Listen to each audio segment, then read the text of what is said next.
Tuesday, April the 12th. That is where we are at right now with Fight Night Picks. You know us. You know us, folks. You know that when fights are announced, we are there and we're putting in the research and we're getting ready to pump out some of those videos. So out is Eliseu Zaleski dos Santos. In is Sweden and Congo's own Ange Loosa. And I can't wait for it, Matt, because this is a guy that grew up in Congo when he was 5. His family moved over to Switzerland. He is from Le Chaux de Fonds in Switzerland, and he's the third Swiss fighter to make it out of the country. Matt, a couple of your favorites, Volkan Oezdemir, headline a Polar big card pop himself in our own Moncton, New Brunswick, Canada, and somebody else whose name you struggle with. It's Stephanie Egger, you know, women's bantamweight. But when it comes to this fight, Ange Loosa, what's he known for? Pumping out the jab, pumping out the double jab, tripling up on that jab, and throwing a really effective leg kick. And the craziest part about it is you watch Ange Loosa's fight over on Contender Series, and a lot of people might remember it. I remembered it as soon as I saw his name. I went, that's the guy that fought Jack Della Maddalena in an all-timer Contender Series fight. And I will say this, Ange Loosa, not just in that fight on Contender Series, but through all the tape study I did, this guy has a granite friggin' chin. He can get popped and cracked. And listen, it's from all angles. It's not just straight shots. It's shots around his guard. He really does get hit and can get hit and can get dropped a little bit and wobbled, but he always gets back up. And that's the thing I absolutely love about him. It's the same thing like with his takedowns. Sometimes he goes for these offensive takedowns from a long ways away, like in that Della Maddalena fight, goes 2 hands on the hips. Jack Della just kind of throws him, gets on top of him. And Ange Loosa always gets up out of these really bad positions. So I absolutely love his fight style. I know we have a lot to talk about Ange Loosa in this prediction, but Matt, what did you find when you were doing some of your tape study? I'm glad you bring up his steadiness when you first bring up Loosa, because that is the first thing that comes out. When he finds success with one technique, he is not afraid of going back to that well over and over. He's like Pascal Siakam in the bubble with the spin move. It's just 24/7. Now, is his jab really good? Yes, it is. So it's okay if he does use it a lot, but you would love to see a little bit more variety out of his shots, because everything he does in a still, it does look very nice, but he is one of these fighters who he doesn't just tap to pay for his gas and leave. He'll pay, he'll put in his PIN number, he'll talk to the attendant for a little bit. He takes his time, and that's what I do worry about him, because you brought it up. Defensively, he isn't great. And here's the thing. If you're getting ready to fight someone like Eliseu Zaleski dos Santos, you realize that there's going to be a big storm to weather, because there's some really big highs, there's some really big lows, but you realize that at some point, you're probably going to have to weather a big storm against Eliseu. Against Loosa, you're probably not going to have to weather at least the same intensity of a storm, but you are going to have to make sure your cardio is absolutely on point, because Lazzez is the type of fighter who really makes you fight at his pace. He'll sort of stay back a little bit, fight at just sort of a consistent pace. So I'm really curious to see, is Loosa going to be the more active fighter in this matchup, especially early? Because I do think that if he's the one who's able to win that first round, that's when the fight really gets interesting. Well, when I look at Ange Loosa, and we can make the comparison, if a lot of folks, they were able to tune in for UFC 273, you saw Mike Malott taking on Mickey Gall. And you look at Mike Malott all the way through his career, and for the majority of it, and the early majority, it was at featherweight. And then he had long periods of inactivity. He pops back up as this yoked up welterweight training out of Team Alpha Male, coaching the crew. For Ange Loosa, it's not like he was ever a small guy. It's not like he was really fighting at lightweight. All these fights were at welterweight. You look at it. First round knockout, first round knockout, first round knockout. And he was super, super active. If you guys want to go out there and see a wild Ange Loosa fight, probably the craziest round I've seen in a while, he takes on Rustam Kazanov at United Caucasian Fight Championship 2, the Tech Prep card. And yes, it's from the Caucasus region, you know, over in the Chechnya area. And it's something, because he walks out, and I wanted to give him credit where credit's due, because Matt, when I do my tape study and I listen to some of these walkout songs, he walks out to Ooh Ah by Joe Wall, which is a remix of Sock It To Me by Missy Elliott and DeBrat, which is the most crass song you're ever going to hear. So it's Missy Elliott went hard back in the day. Sock It To Me. But yeah, I mean, he goes out. Those guys absolutely stand and bang. There's grappling exchanges in it. But the craziest part about it is his opponent, and I want to make sure I get it right, Rustam Kazanov, ends up getting the back. Like, there's a couple of takedowns. Rustam's on top. Ange gets right back up after he's tired, as it all gets, because they went hard.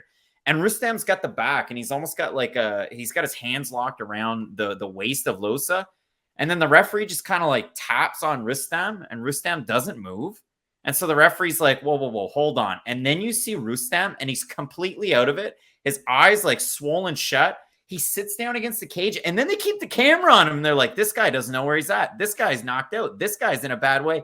Then like 20 people come around. They bring the smelling salts, and poor Rustam's just kind of laying there. He's like, get the smelling salts out of my face. It's disgusting. So I got to throw these things out. If you want to be the cool guy at the party talking about Ange Loosa and Mounir Lazzez, you need to know these things. But again, that Jack Della Maddalena fight, he didn't win a single round. I went back, you talk early part of his career. It was the wildness. It was the combinations. It was pressing forward. It's the takedowns. You watch his fight against Jonathan Thompson. It's close. A split decision loss with LFA. Took time off from 2016 to late 2018. Fights once in 2019 against Colin Luberts. And that was on a Titan card. That was the Titan. Dana White's looking for a fight, South Florida, where they really push, what was it? The pizza sponsor that the UFC has now, Devour. Oh my goodness. And Matt Serra had to tell like 7. Oh, yeah, they spent like 10 minutes talking about frozen pizza and how good it is. But after Matt that, Serra told the biggest lie of his life. Matt Serra, native New Yorker, said it's one of the best pizzas he's ever had.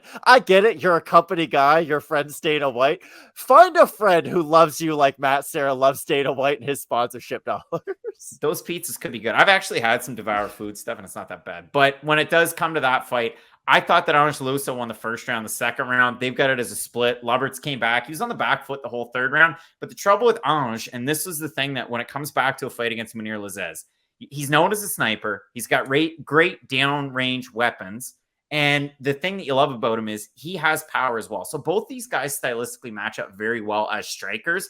Crazy part about it is neither one has great takedown defense, and both have pretty good takedown offense. So I think this is going to be a highly skilled matchup. I'm really happy with the placement on this one. Like, I think this is pretty darn good. So we have a look at the odds for the fight. You bring it up on Best Fight Odds. I wanted to get them live as I could. So Ange Loosa opened a plus 210. He's a plus 170 right now. If you have the comeback on the Tunisian, that's Mounir Lazzez, open to minus 250. He is a minus 207. If we have a look over on Tapology, the votes to us are as surprised as they are to you. 87% going with Lazzez. We have 18% going with Ange Loosa. That's only out of 200 votes, Matt.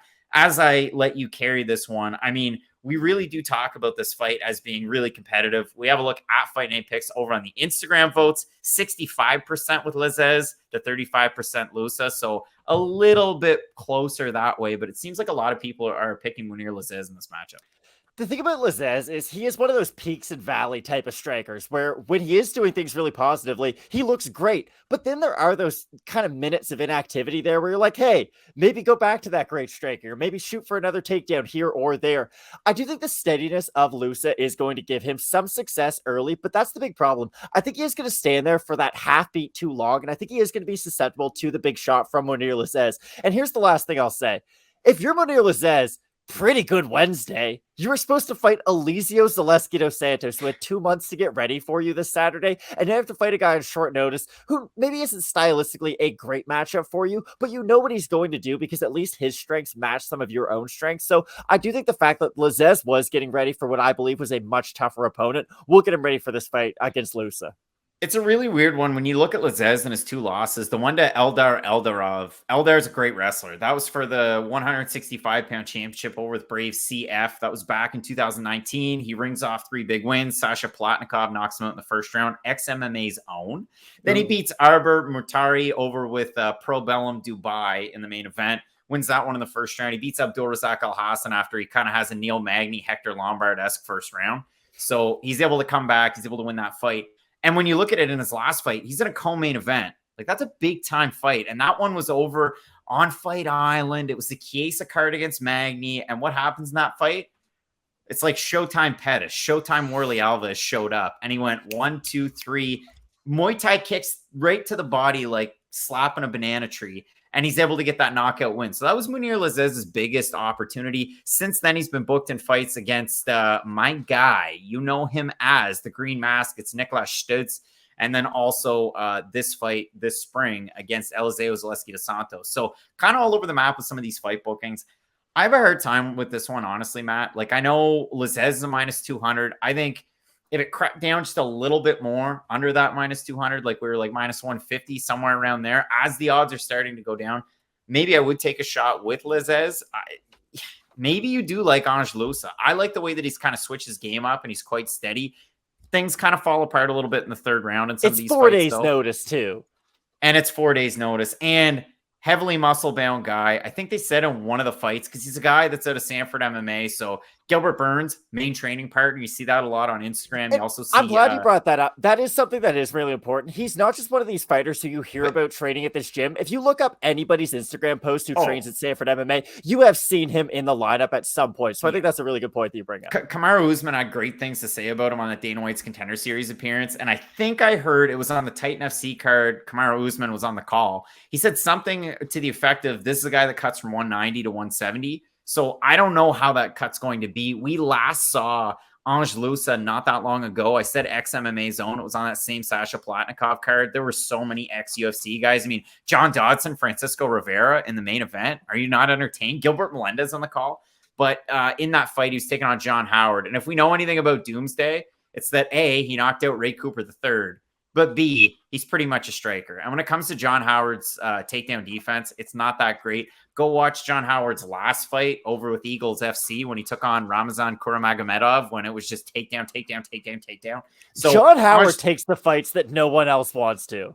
Oh, you rarely see a boring John Howard fight unless he gets taken down and controlled. But for me, you look at that fight, it's a super complete performance for Ange Loosa on that one. He gets it done on the feet. He gets it done on the mat. It was a really good performance. So again, I do have some hesitations about picking Mounir Lazzez, but on the 4 days notice, with the steadiness that we have from Loosa and some of those big moments out of Lazzez, I'm going to go with Lazzez here. Yeah, I agree 100%. Both of us going with Tunisia's Mounir Lazzez. But I mean, listen, we've got some strong points for Ange Loosa. Maybe like the guy representing Congo as well as Switzerland. Let us know down below in the comments section who you have. We got a big time card coming up this week. And if there's any late changes, we're going to be here. I'm away from home, but we're going to be here. So keep it locked in with Fight Night Picks. And as we always say, let's get into it.